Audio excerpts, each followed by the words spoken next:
Sa dami ng issue sa politika sa Pilipinas, may isang hidwaan at, medyo kakaiba.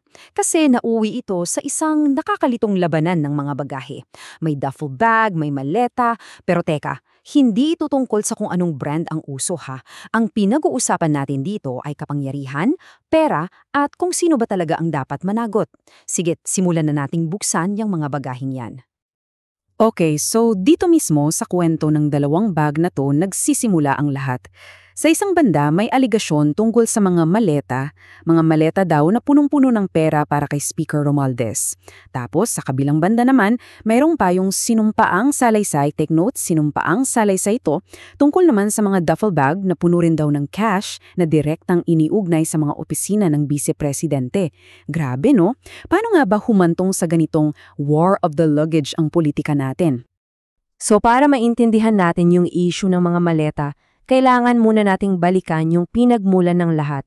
At yan, mga kaibigan, ay ang issue ng mga duffel bag at yung tinatawag na P125 million question.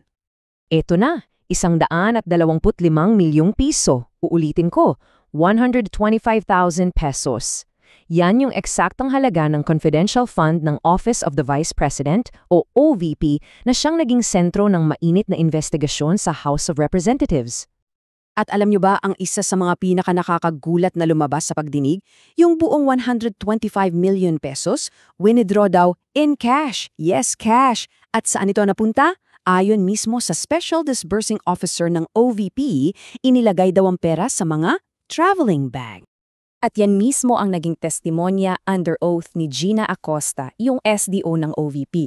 Nung tinanong siya, bakit mo naman ibinigay yung ganyang kalaking cash sa security head na si Colonel La Chica? Ang sagot niya, may trust po ako kay La Chica dahil authorized po siya ni Mal Sara Duterte. Diresyohan, di ba? May bas-bas daw mismo mula sa Vice Presidente. Okay, pero dito na pumapasok yung malaking pero. Kasi may rules ang gobyerno, di ba? At ayon sa Joint Circular 2015-01, napakalinaw, ang SDO ang dapat personal na may hawak at responsable sa confidential funds, hindi raw ito pwedeng ipasa sa security personnel. So kung susundin natin yung patakaran, mukhang may nilabag na alituntunin dito ha? At teka, hindi lang pala sa OVP nangyari yan. Ayon sa mga testimonya, bukod sa 12,500,000 pesos ng OVP na napunta kay Colonel La Chica, may issue rin sa DepEd. Doon naman, 112.5 million pesos ang winidraw, inilagay sa, eto na naman, 2 duffel bag at 1 backpack.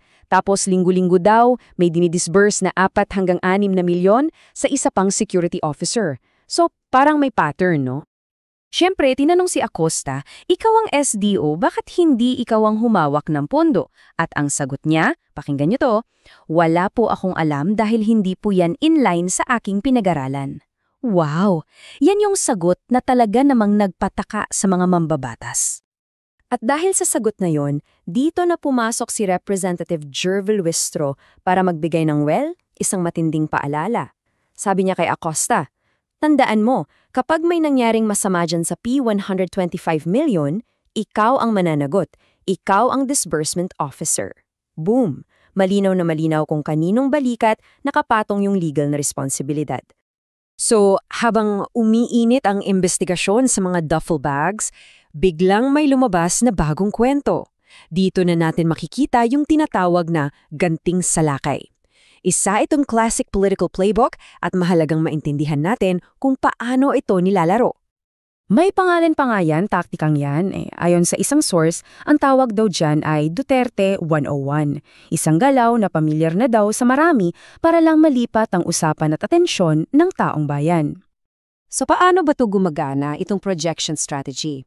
Simple lang ang formula. Step 1, ini-investigahan ka. Step 2, para malihis ang usapan, akusahan mo yung kalaban mo ng isang issue na halos kapareho ng sayo pero gawin mong mas maingay, mas malaki. At step 3, yung resulta, boom, nalito na ang publiko at nalipat ang atensyon palayo sa orihinal na issue. At yan mismo ang nangyari. Biglang-bigla, may lumabas na akusasyon, si Speaker Romualdez naman ang tumatanggap ng cash.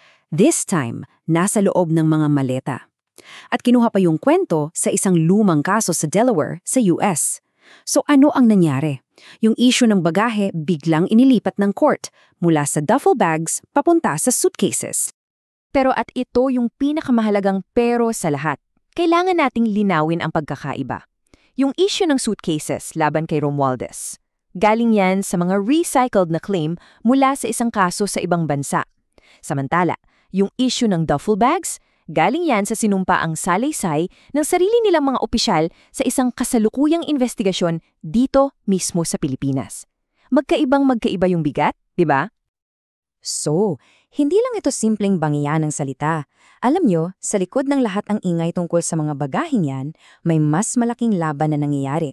At ito ay tungkol sa power of the purse, yung control sa budget ng bansa at yung lakas ng mga political alliance. Isang perfect example, itong sinabi ni Senator Jinggoy Estrada sa isang hearing. Ang sabi niya, total may mga significant insertions naman daw tayo, bakit hindi natin ilaan yan sa Office of the Vice President para maging working Vice President siya?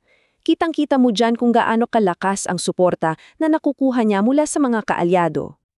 At kung iniisip nyo kung gaano kalaki ang insertions na yan, well, ayan sa mga pagtantiya, aabot daw yan sa 100 billion pesos. 100 bilyon piso. Ganyan kalaking pera ang pinag-uusapan sa national budget, kaya naman napakahalaga ng mga alyansang ito. At anong naging resulta ng lahat ng suportang ito? Sa kabila ng lahat ng kontrobersya, yung proposed budget ng OVP para sa 2026 na nagkakahalaga ng 903 million pesos ay parang idinaan lang sa express lane. Mabilis na naaprubahan sa isang Senate panel. Dito mo talagang makikita na yung mga alyansa, may katumbas na totoong kapangyarihan at pera. At lahat ng ito, dinadala tayo sa isang napakahalagang tanong. Sa gitna ng lahat ng ito, sino nga ba ang dapat magdala ng bagahe? Sino ba talaga ang may responsibilidad? Ito yung tanong na dapat nating sagutin para sa kapakanan ng ating demokrasya. At yung usapin, lumalalim pa. Sabi nga sa isang analysis, yung tunay na panganib dito ay hindi lang yung posibleng kasinungalingan. Ang mas nakakabahala ay yung senyales na parang nagiging normal na lang ang pag-usapan ng karahasan sa politika, lalo na kaugnay sa mga usapin ng assassination plots. It sends a chilling signal na parang fair game na ang violence. At para tapusin yung puntong yan, may isang nagsabi ng ganito.